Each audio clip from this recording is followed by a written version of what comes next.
আজ হলো মাসের 24 তারিখ, আর আজকের এই দিনটা আমার জীবনে অনেক বেশি ইম্পর্টেন্ট। তার কারণটা আমি একটু পরেই জানাচ্ছি। এই যে এখন প্রতিদিনের মতোই জল দেওয়া ভাত আর মায়ের হাতের আমার খুব পছন্দের তরকারি ডিম দিয়ে পেঁয়াজ পোস্ত, এটা আমাকে বিরিয়ানির থেকেও অনেক বেশি টেস্টি লাগে। আর তার উপর এখন যা গরম পড়েছে, তাই আমার কাছে এটাই বেস্ট। যাই হোক, সেটা বড় কথা না, বড় কথা হলো ভাত খেতে খেতে আমার মুখে এইভাবে হাসি ফুটে যাবে, সেটা আমি কখনোই আশা করিনি। সত্যি কথা বলতে, এই দিনটার জন্য যে আমি কবে থেকে অপেক্ষা করছি, অনেক অপেক্ষার পর ফাইনালি আমি এই মাসের ফেসবুকের পেমেন্টটা পেয়ে যাই। আর এই মাসের পেমেন্টটা আমার কাছে ঠিক দুটো কারণের জন্য খুবই বেশি গুরুত্বপূর্ণ, যেটার একটা কারণ তোমরা একটু পরেই বুঝতে পারবে, আর একটা কারণ আমি নেক্সট ব্লগে জানিয়ে দেব। এখন যেহেতু বাইরে পড়েছে অনেক বেশি গরম, তাই আমি আমার এই মাসে পাওয়া পেমেন্টের কিছু অংশ টাকা নিয়ে আমার চেনা কিছু দাদু আর ঠাকুমাকে নাতনি হিসেবে ওই সামান্য কিছু জিনিস আমি আজকে দেবো, যেটা খেলে হয়তো অল্পের জন্য এই গরমে তৃপ্তি পাবে। তো প্রথম থেকে এই ব্যাপারটা একটু খুলে বলি। আসলে আমি প্রতি মাসেই আমার চেনা জানা কিছু জনকে বলে রাখি যে তোমাদের ওখানে যদি খুবই অসহায় কাউকে দেখতে পাও, বা যদি দেখো যে খুবই দরকারি জিনিস কিছু প্রয়োজন, তাহলে একবারের জন্য এই বোনটাকে একটু জানিও। হ্যাঁ, আমি হয়তো অনেক বেশি কিছু দিয়ে সাহায্য করতে পারি না, তবে প্রতিটা মাসের পেমেন্ট দিয়েই যতটা পারি চেষ্টা করি। তবে হয়তো সবসময় ব্লগ বানানো হয় না। আর কি বলতো, এই যে আমি এখন ব্লগ বানাচ্ছি,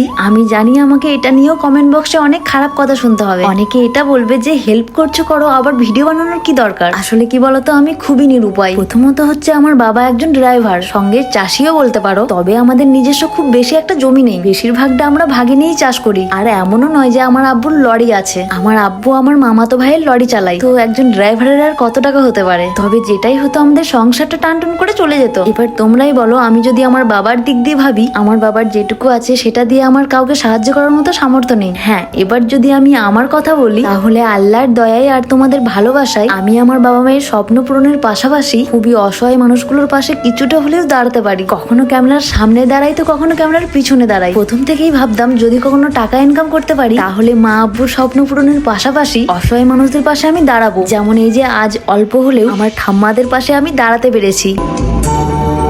আসলে আজ এক সপ্তাহ আগে জয়দা আমাকে ফোন করে বলেছিল ঠাম্মাদের নাকি তিরপলের খুবই প্রয়োজন। সেটা শোনার পরই আমি ঠাম্মাদের জন্য তিরপল এনেছি। বিশ্বাস করো, আমি এত কিছু করে কিসের জন্য জানো? শুধুমাত্র এই যে এই ভালোবাসাটুকু পাওয়ার জন্য। আসলে যখন বৃষ্টি হয়, তখন ছাদের অ্যাডভাস্টার ভাঙা থাকার কারণে জয়দা আমায় বলেছিল ওটার জন্য নাকি অনেক বৃষ্টির জল পড়ে। তাই আমি প্রায় সবার জন্য যতটা পেরেছি তিরপল নিয়ে এসেছি, যাতে করে অন্তত বর্ষাটা কোনো রকম কাটানো যায়। যাদের মাথায় বাড়ির ছাদ নেই বা যাদের থাকার ঠিক মতো জায়গা নেই, তারাই জানে আসলে কষ্ট কি জিনিস।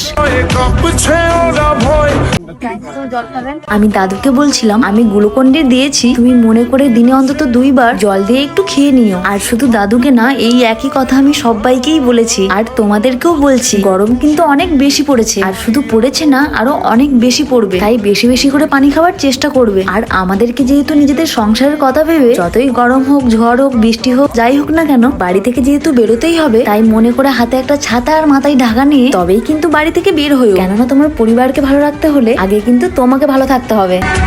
যাই হোক, অনেক বেশি বকে ফেললাম। আর এই ব্লগের মধ্যে যদি কিছু ভুল বলে থাকি বা আমার কথায় যদি কেউ কষ্ট পেয়ে থাকো, তাহলে দয়া করে তোমার বোন দিদি হিসেবে ক্ষমা করে দিও।